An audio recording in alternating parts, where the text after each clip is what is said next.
just go. Hello, everyone. My name is Davidson. Pronouns. I'm the director for the Center for Writing and Public Discourse at Claremont McKenna College. Thank you. In my role, I also teach writing seminar. So I teach freshman writers, and I support faculty as well. As the director, I work with faculty on things like rubrics and on things for how to make their writing assignment expectations a little more clear.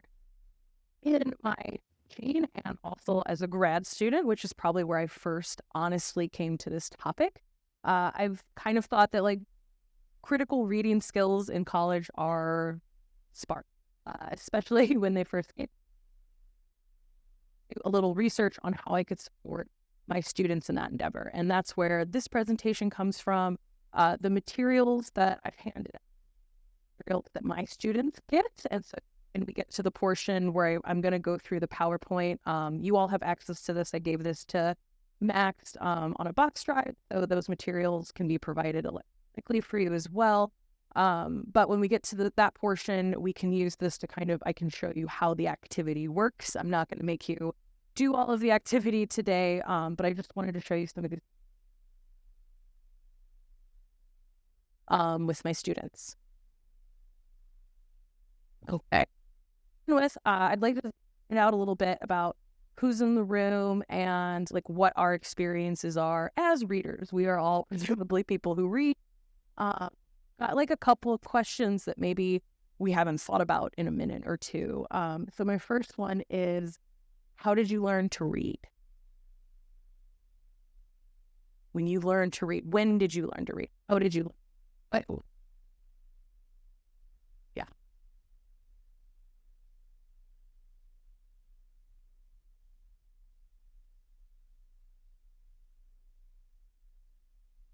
Okay. That's common, right? That's why we're always like read to them as baby, like get sort of imprint, right? So that's a common way that people learn to read. Does anyone remember learning to read in school? Phonics time? Anyone else have phonics time or something similar? What did you do with when you came upon a word you didn't know? Sound it out, right? Okay, so we're going to hold on to that. There's a little to keep in mind. Okay. I learned very similarly how to read. Cat. Oh, it's a cat, right? Like that is how early literacy looked for me. What were you taught about reading in school? When was the last time you got like direct, like this is what you should be doing, this is what this skill like kind of instruction? Upper elementary. A little bit married to a fourth grade teacher. Fourth grade.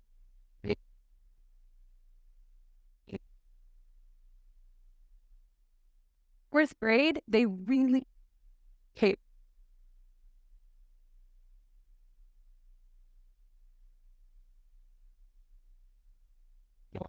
They're supposed to know how.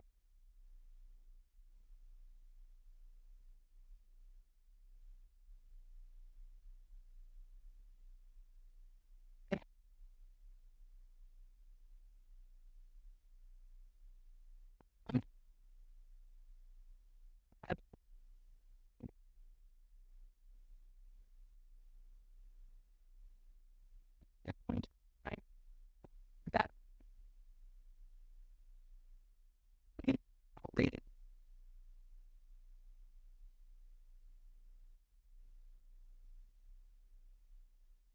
When did you learn how to read text from your discipline? When did you start to feel kind of comfortable with it? Like I'm now at a point, I'm a literature PhD.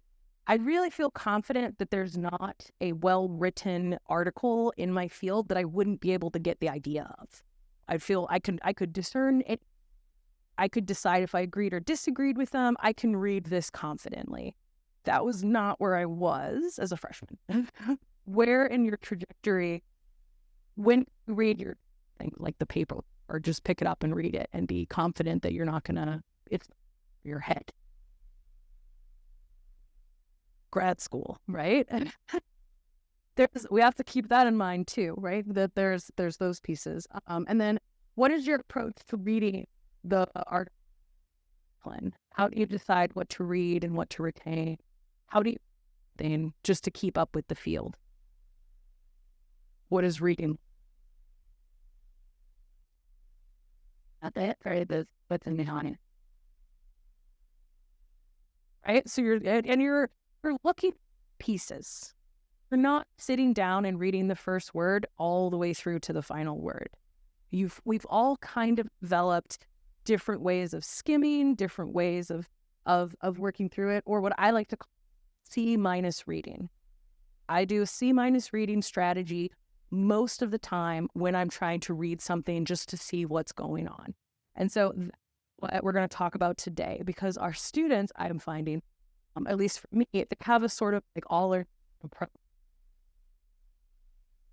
come in and say, hey, sorry, I didn't have any time to do the reading. I didn't read. And like, it's all, nothing is winning. So that is what this is attempting to address today. What brings you up?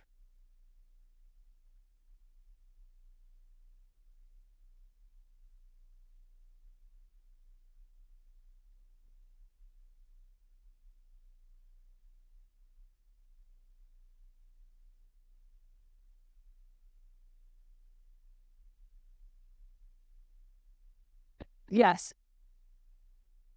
So not necessarily far. Yeah, it is. Good, excellent. Finding or doing or what kind of things. And we can kind of answer any of these questions. It's what brings you here, what's going on or not going on in your courses, what do you do in the moment when you're realizing that people haven't read? What are like we're adjusting the number of things we're read, like a sort of preemptive like attempt to fix that. Yeah. Students to presentations of the ability or program was trying to for like kicking 20 pages. I was like, well, it's up to me to do it. I'll just do this. We're going to get this to the dark Justin. The night page they full or read this student at the beginning. Good. You're in the right place. What other? Yes. Yeah, then isn't that really struggle with skinning? Because it's is that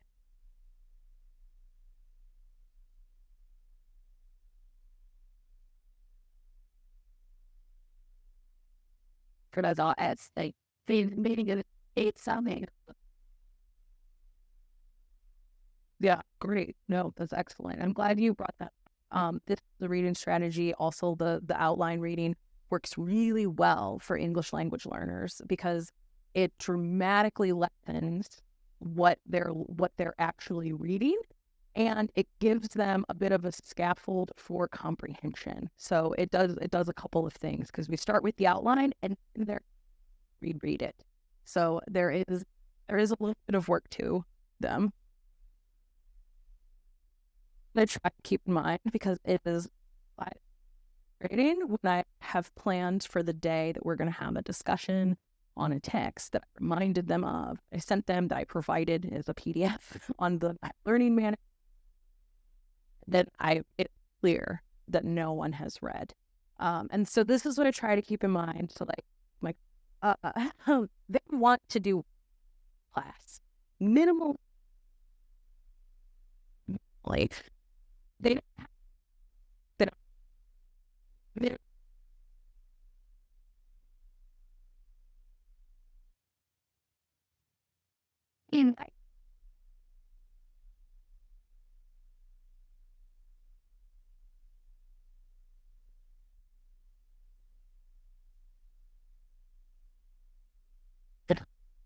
them have. So I wasn't taught it, but like, right? They didn't have and they weren't taught it. So they have a learned kind of, I'm trying to get over, right? I'm not spoon feeding them, but they've fed till they got to me, and I'm absolutely cold going to do it. thing to keep in mind.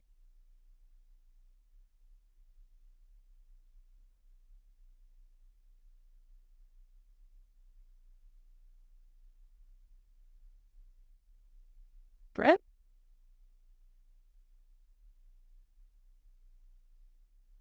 I am one of the last groups who learned how to phonetically K through 12. There was this new edge reading.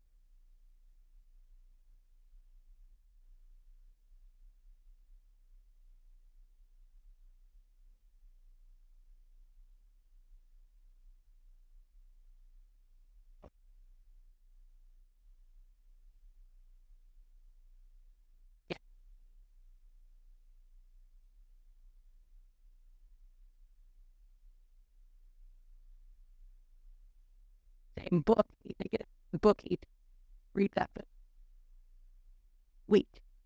End of the week, times they will have seen those words so many times, the theory, they have memorized it. What they found out and walking that back in early 2020. To see, there are fun. But all of the older children, young adults, they can't read this. The articles, you can Google this little link will take you to a little podcast that gives you kind of an overview. Lucy Calkins, the researcher in education who came out with this theory, retracted it last year as an trying to figure out how do we catch people up and reteach them to read, going back. But anything with education is like very slow for change.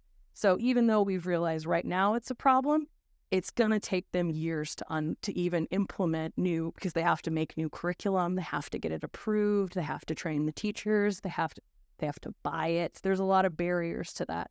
So all of this to say, we are going to have struggling readers for a while.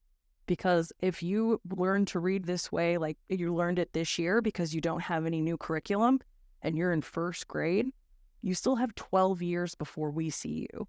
So it's gonna be reading's really here for us, and so it's something we're gonna have to deal with. The other things I try to keep in mind is developmentally, they cannot comprehend long-term consequences as well as I can. You need a full frontal lobe to really appreciate that the thing I'm doing right now might have some effect later on in the future for me, and they won't have that till they're 25. So I try to keep that in mind.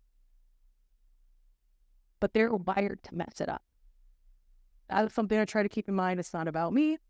And then the other thing is I read this way and don't think twice about it. So like it's C- grading, reading. My students are like, well, I'm an achiever. This isn't for me. And I was like, high achievers do this to sort through the noise. And then they go back and read the things that aren't noise. So that's my source. So I brought them up here to well-researched faculty members. They're kind of famous. By Mortimer J. Adler, first published reading.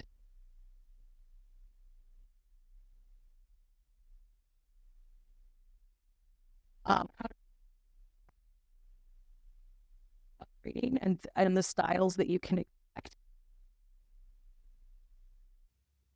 Up and down. They kind of walk you through what to expect in those and what you're looking for as a reader, how to decipher. The other one I do is how to talk about books you haven't read, which is always a title that gets a little chuckle. And then they laugh even harder when I say a professor wrote this. But how to talk about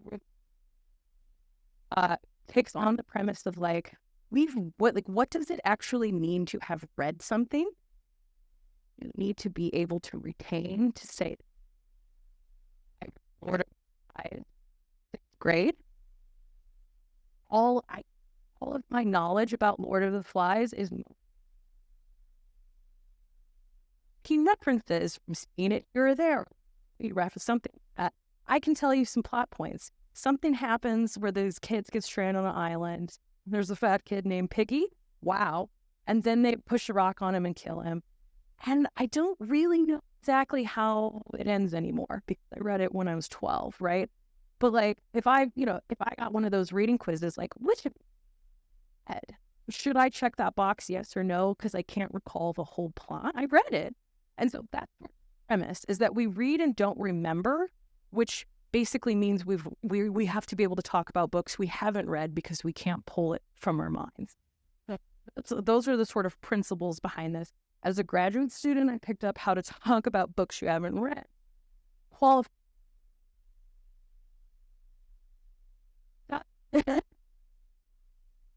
Okay, so now switching over to this little portion of getting away from the meta to sort of you about like that. This is the first side of the power. Those books, like that, added that. We'll keep for them. We start.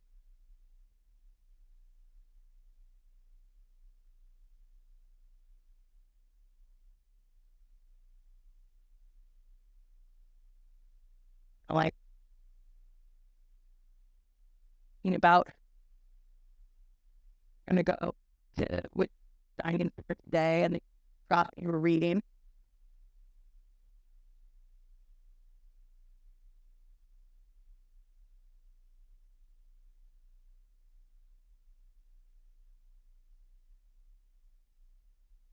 Shit really is scary. If we can read a really difficult thing together, then anything else from that is here. So I started with like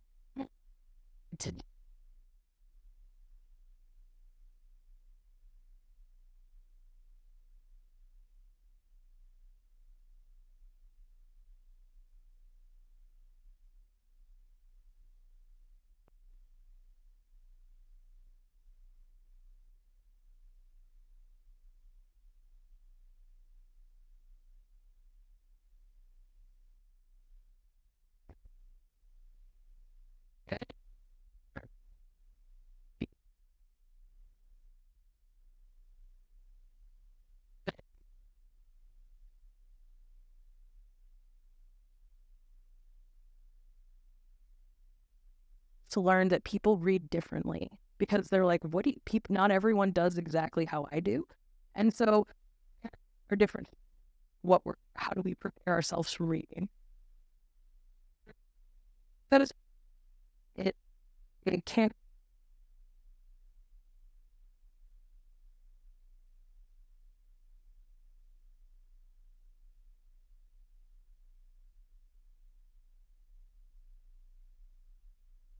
It's still too,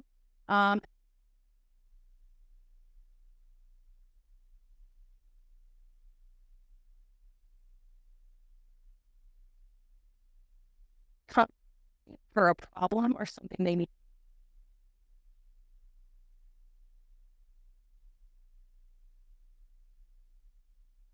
I'll try.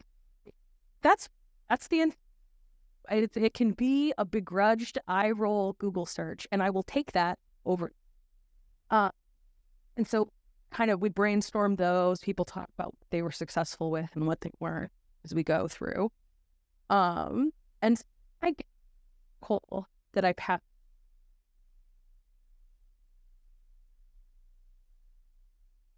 When they actually read it. And in class, we do the outline read together. My recommendations for this are find a very short article for yourself. This is Bell Hooks' Understanding Patriarchy, goes with the themes of my course. It's also an article I feel like everyone should read at some. So if this article works for you, feel free to use it and help. And so we have that art.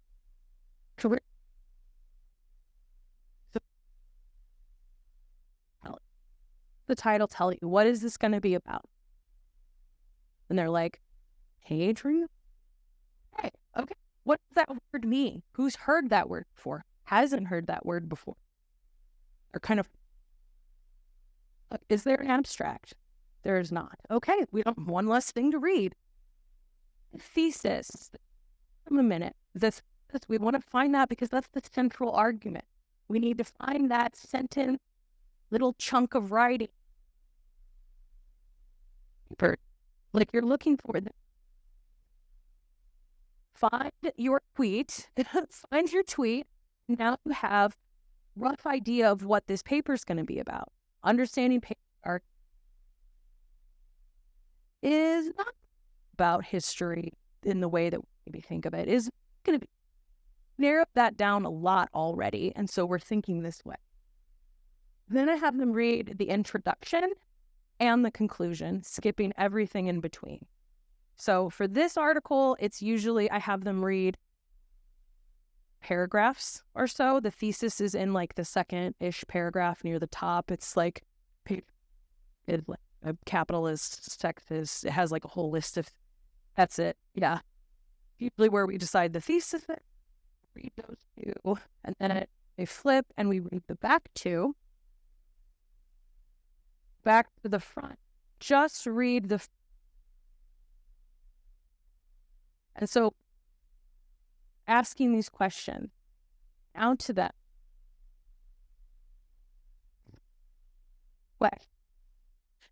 What do we know about me just being killed by her? You are taking your brain into pay attention. This is how I phrase it to them. Human beings love nothing more than to be something that they thought they were right on. And so what you are doing is you are setting up initial guesses. And you're reading, am I right? What is hierarchy? What do I think it is? Well, I think it's maybe this. Okay. What about that? Have I heard of this? You're tricking yourself. Which is essential for your comprehension skills. So that we get to now read the whole thing, or don't. You have now read it. You could get through a conversation on Bell Hooks' article if you just did that. You wouldn't be leading conversation. You wouldn't really be doing as much, but you wouldn't be. And you've done a little bit of thinking about it, relating it to your experience. You might even have to say that aren't just nonsense, right? That does have to do when your life falls apart. You got breaks up with someone. Have this. You just do this. This takes about 20 minutes on a long article, but on a short one, it is much less. This is the most bare minimum that you should come prepared. When I'm giving the lecture, talking about things, you will be able to connect it to different parts. Maybe you have to go back and read it later. If it was really essential, you got to do that. But maybe you don't. Maybe you're like, oh, okay, this was an off activity. We practice this. That's nice. Idea. It's fine. That's a C- read.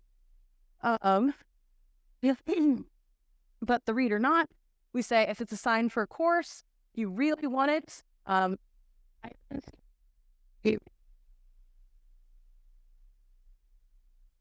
Tempting to say I'm not going to read for 2 paragraphs and I'm going to start second sentences because I've already read, but you will be ripping yourself off of the comprehension that previously said was one of the goals for talking about this. When you have now read it twice, you've read all times and you have those stuck up here in your head. And by reading the main ideas, you have an outline of what to expect. And the whole time, you're asking yourself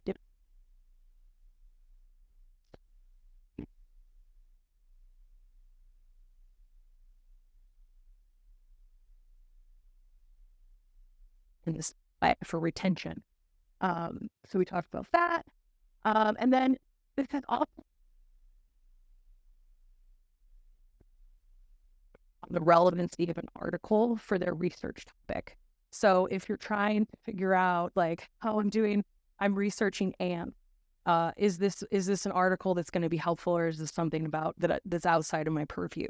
this level of reading would tell you likely the abstract, but if the little or this was on the fence, you could do a C minus, be pretty confident in your decision to either keep it and read it and include research, or you when does this talk a little bit about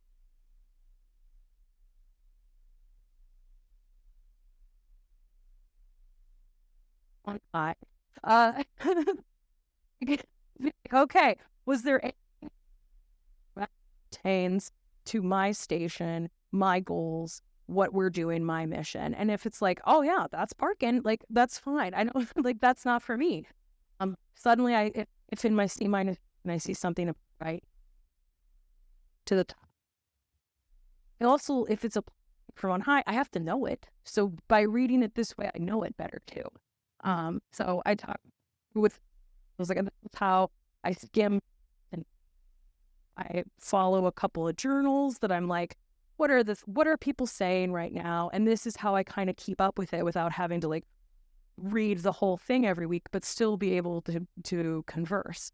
And I look and I skim for like, is there anything that's relevant to what is happening here? Is there anything from here that affects this? And if I find one that does, I then go back and I reread. So that, so the same strategy, a couple of little like extra caveats for it. Only look up terms you don't know if they are in the intro, the conclusion, the top sentences, or the title. Those are the places. So when you do your C minus, this is where if you're struggling with the vocabulary, these are the places where the voc. So anything you stand there, you need to unpack. Here, they actually wrap your eyes across and try as hard as you can with it, especially some of those denser ones, because it's a slow burn. You're meant to think and you're meant to ponder on it. And every time you read it, you might ask a new question or have a different insight. Also, why we do theory, do this labor. So we talk about like the labor behind reading theory and why that would be important. Why would we do this? Why would we read something so complicated that we have to read more than once? Well, because each time we might pick up something a little bit different.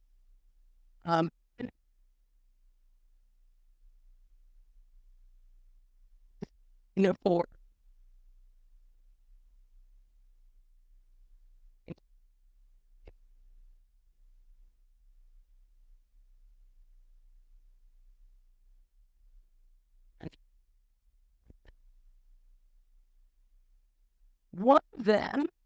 one of them needs, only one of them needs to be,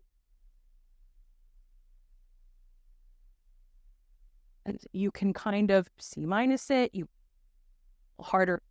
Because remember, if the trend of your whole semester is trending C minus, that's what the grade trend is going to be too. So you have to be judicious in how many times you C minus read if you don't want to C minus grade. This is just the minimum. This is like urgencies have happened, or this isn't the part of the class that I was most excited about. There isn't really a midterm or a final. I get to pick what I research. This one I'm just going to have enough to inform those ideas. So what is the main argument of the theory? I don't even explain the topic that this theorist is really trying to unpack. After you've read it, you should be able to do understanding patriarchy. This one, we can do that. Books is a hard to read, so it's you if you're making this point dramatically. What are the key points stood out? The areas that are worth deeper. How is your professor having you read this, right? Getting them to do that metacognitive work. I asked, I'm like, have you considered, like, when you see that? Did you Google that word in your professor? Have they published on this? Like, do we study this all the time? Do they say? What are the things that they're interested in? Because that's what they're going to talk about in class. And so always Google your professor, see what they write on, what their publications are, and compare it to your syllabus. And you'll see some trends, and you can kind of get an outline or an idea where your class is going. It blows their mind that most of us are using our I think they've written their thoughts are already. You can go and peek at it at it. And so that they really are like, oh, that is an insight. Oh,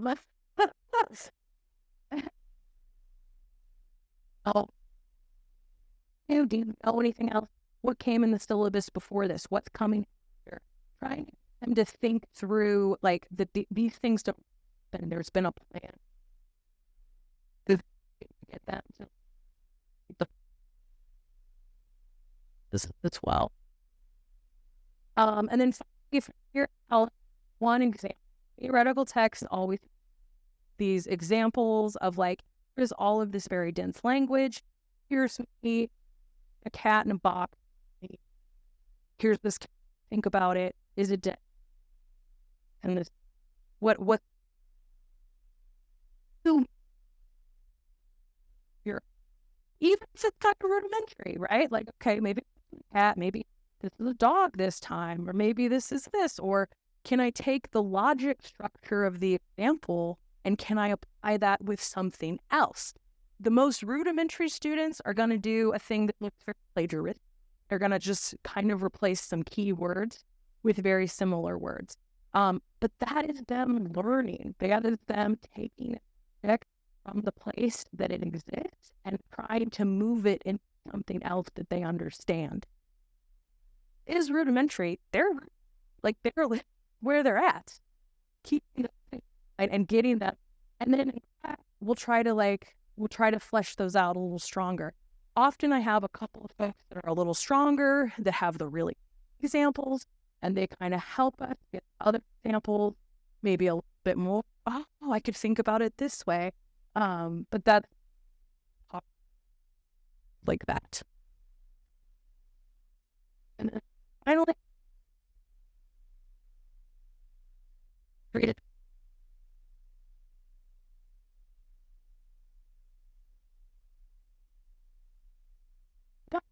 Also you could do that. There is still a level of investment. It's just helping them, right? And giving them the range. It's not all or nothing. It is 70% or a 99, or it's more of a range. And I can usually, this is like a one class period is about what this cost me, because I do such a short article. The questions, the little reading guide, that's something I give them on Sakai or on our learning content manager for what are the meant to ask my read. So the way I did that was and metacognitively wrote down the questions that I just naturally sort of do. And like I went through, it took a minute to prepare. I would highly recommend finding a short who's in a lot or that quality and that you can on this is a bit high, but you can do this prep work only once as well. The reuse value is also high. And then we use that to have our discussion. The next day in class, like the next class, we read, how do we do it? Together, and to use those questions. They don't have to write with those questions, but they should be thinking about them. So they read, the questions are by page, so I usually advise, read everything for page 1, now go read page 1. And then be like, wait, there was a question, something about this, and then look at the question and slow down and think about it. But it's literally me teaching them, how do you think while you are reading? How are you yourself? And this is where the comprehension. this is also where the retention comes from. Because if you're like, oh, that reminds me about that time in fourth grade. Like, now you have that weird little story attached to this little piece of knowledge, and it's a story that for whatever reason you cared about, but now this knowledge that maybe you didn't care about is stuck there. So now you have that easier as well. So then when we come to class, we use our discussion guide, and we do we have a conversation on what does a class conversation look like. Your professor is going to be like, let's talk about it. What say? So we use the reading questions as a way to kind of springboard those, as to like when you're preparing to talk in class about something, you write down some of the questions you asked yourselves and the answers that you came up with. If you're worried you won't remember them. If you're a person that just remembers it, even that's fine too, but that's what you were meant to use. You are driving the discussion. And then the next day is like we practice like turn taking and like, oh, like giving credit and not doing the like, I'm just going to paraphrase what the woman said and get the credit for it. We talk about being like, oh, like Melissa, thank you. I want to build from Melissa's thing and bring this point, or Melissa had me thinking about this. And so we work on in the room as well, because why would they know how to do that either? So this does cost me a day. It does cost me a day on my syllabus. So I know that the instructional minutes can be very precious, but for me personally, what I save in the like scramble time and what I save in the, okay, no one's read, so now the way I present this has to be for a lay audience that I'm very quickly trying to not have lay any. Like, so like, from that, from the like, so a book is a thing that we read, and getting us over that little hump. So I find that the little ounce of prevention makes up for the pound of cure throughout the semester. And I do it right away up front. They wrote about it on my course evals as like, oh, this was great. You know, this also works in Gov. This also, I feel like, what? Use those reading strategies for Gov, and now Professor Penny thinks I'm the best at that. Like, it was like I used this on like a real professor, and it worked there too. But like, it does help a lot. But those are my materials. Please feel free. You should be able to, once you get the link, you can download that PowerPoint. Keep, delete, move things around, whatever works for you. Use it in health. And if you end up using this article and you want to use my reading questions or adapt them, please also do that. It's a great article. I feel like everyone should read it. Yes.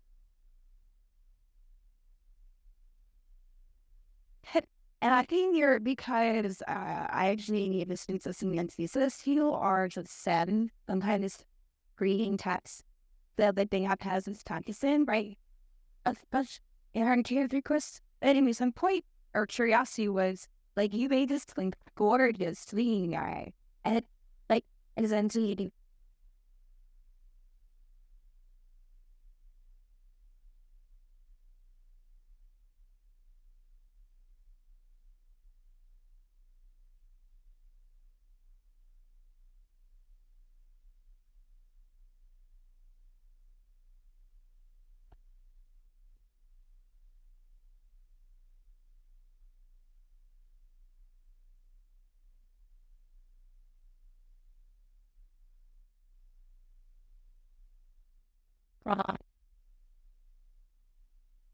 They are going to ask themselves questions like that for their, like, and in truth, I don't necessarily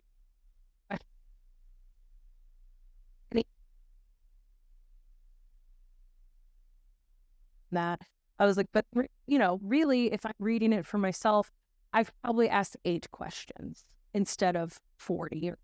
So eat that big. It's questions that help you, and what's going to help you is going to be different. That's kind of how we do it. They usually come ready to go with that. Like they feel like they've been let in on the secret for class discussion, and they're like, I can do this. That's fine. And so that's the way that I follow. Individually, I check in with them, but like this is the writing, like to piece explicitly. part of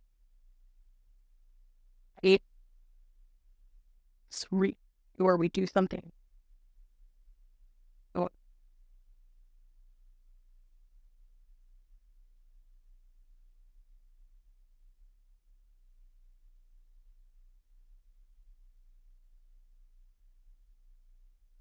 Outs to philosophers they've never heard of. And so since there's 7, they come up in groups. It's Ellen, Gret. I have different things that we practice.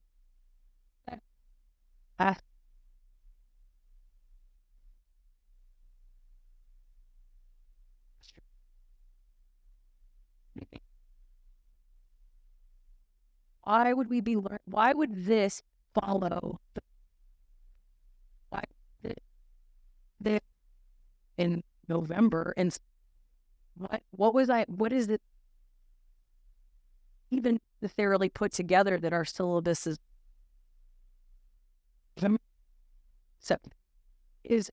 ready for that? And I'm like, you guys, towards sophomore year, like every day we get a little bit farther on that path. But yeah, yes,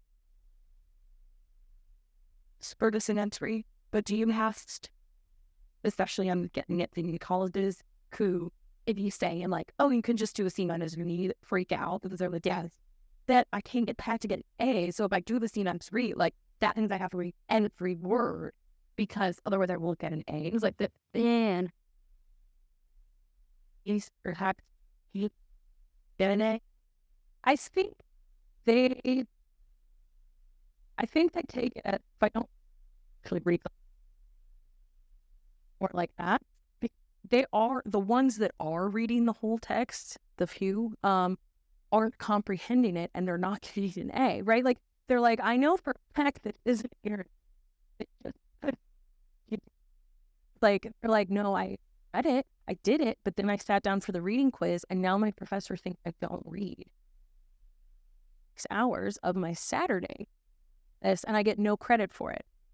Witness me read it. My grade suggested I didn't read it. Like I did the work. So mostly validity. I'm a writing class, so I return it to, it's an outline. We're learning how to write. Our reader anticipates a certain structure. Reader, you know what the structure. I use it to kind of connect to our composition stuff too, because like when we write an outline for a paper, that's what we write first. We write our main topics for each of our paragraphs. We then kind of flesh them in for like, how do we support that? But we have that little outline. I use it for this is why I make you outline. I do a lot of, PhD.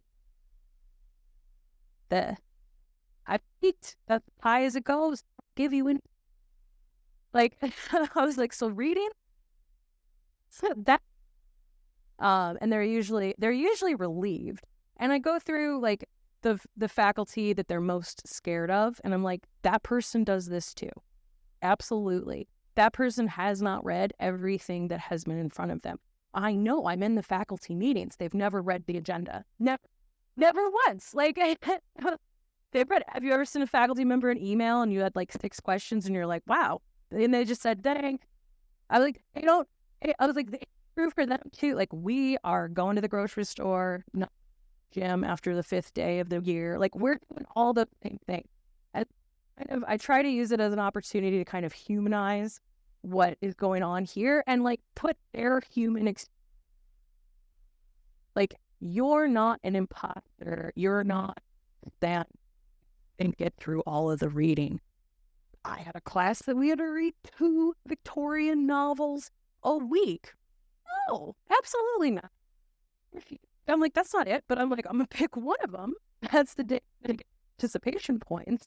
And the other one, well, I'm going to do it through what that looks like for books. I'm like, you have to be judicious with your time because a lot of the time spent here when you're thinking about something, you're supposed to be marinating. a little bit of rumination is nice. Too much is bad. Yeah.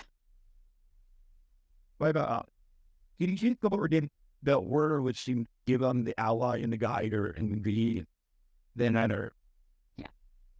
Okay. At the very end, I'm like, this is your homework. You're taking this. I go over a couple, and I have like kind of mentioned that I ask myself questions. I'm asking myself questions as I'm reading to make myself pay attention, to make myself care about this. And so I talk about that. And then when we get towards the end, I'm like, for our homework, we've done the C- read. I need you to go do the A read, please. I have some questions for you that show you, that kind of guide you. When I say ask yourself questions, what might those look like? So they use that as like a follow-up when they go home. Yes, because when I do it in class, which is about the same amount of time we had here, I actually, let's get the title and talk about that. And like, that's like 5 minutes, like think about it, share with a part. I actually wait for them to read the intro and conclusion. I wait for them to do, so like, there's a quiet time in this because they're actually reading with each other in that capacity. The other person had, and it's all that work really well, the really well written article. So me, if I did one doesn't not like to influence. I mean, what strategies do you have with that? Because I had sometimes with the students, well, Frank was always a thing. And now that you talk about based off the article, what about written? And actually is really tentative for a discussion to talk about the error. So I guess like with just like do like have them do this with. I think so, because in a lot of times the poorly written stuff isn't the outlined pieces, or it isn't consistently the same pieces. So you might not have a very, like, not everyone's topic sentence has an argument. Some people use a topic sentence first to kind of transition into their next little argument, right? We talk a little bit about that. I'm in the class, but like, look and be like, oh, like if it just sounds like a little next sentence, because that's where some content is. It does tend to work because they start with the abstract, and the abstract, a lot of times the poorly written articles are in disciplines that also do abstracts. And so that also helps them get a little bit of a guide. But if the outline reading isn't working because this author just threw out all of the conventions, you're probably going to have to go and just read and ask the questions and then make the outline yourself. The thesis isn't where I thought it would be. What do I think is the thesis? What do I think is this argument? So an article for the author, like you said, you've had discussions like the article was badly written, and you kind of talked about that. They can do that too with this because they're looking for things. They're looking for rhetorical moves. And if they're not delivered where they're meant to be, they should go find them, right? To find that what is the main point of the first paragraph? What is the main point? Like the topic sentences don't make sense to me, but I could read this little chunk of a paragraph. What did these 18 pages mean? So getting them to pull out those little chunks and build the reverse do.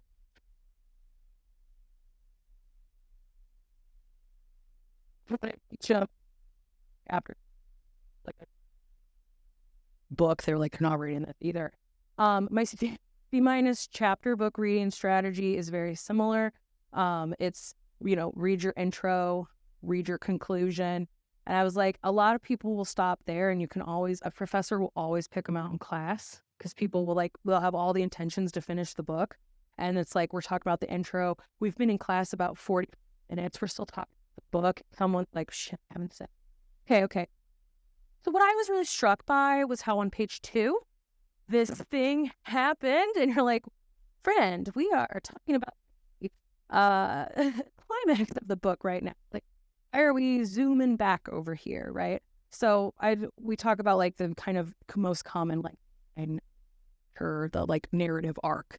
So we're like, read the beginning, the first chapter is going to give you the scene. What are you coming into? Where's this book taking place? What's going on? Then you're going to go to the end. You're going to see, how does it end? Listen, this isn't the best way to read a book, but you're in a bind. How does it end? And then you have the start, you have the beginning. Now you make some guesses. What do you think? How do you think the character went from here to here? And then I would suggest, I would read whatever chapter that is. I would read that. I would also read a chapter 25% mark and the 75% mark. No matter where we are in the pace of the discussion, adjacent participating comments to deliver. That is in you book in chunks. If someone backs up a little bit, well, we're talking about 20 and someone's 18, it kind of predicts this, right? That's useful. They didn't know what chapter 20, but it's useful class discussion. But I always give them the caveat, do that. Cool. It's not, you will write a C- paper if that is all that you have read from a novel, because a lot of times it's the minutia of the novel that actually makes it into the paper. So, but if it's one of several books you're reading and you just have to pick one of those books to focus on, you could do that because you're being a better colleague, keeping learning momentum fast moving. So learning momentum right, but you can pick that up if you need to, or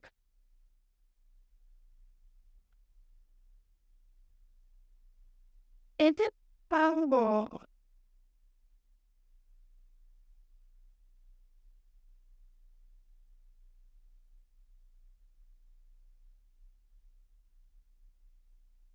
that a lot? I don't know. My class size for freshman composition is 12.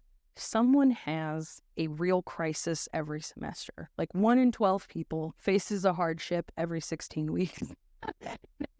In but I don't they have, and also their lives are weirdly complicated. They live here, they eat here, they sleep here, they date here, they do all of the things. I go home, I touch grass, I see a cat, I've gone to the grocery, those are all, but they're in this. So when they're my mental health, a lot of cabin fever a lot of times, and they're just so stuck in their own head that sometimes it's hey, here's a practical thing that normal people do. You can do this as a person. This isn't some trial period in your life where all of your humanity goes out the door and you're just learning.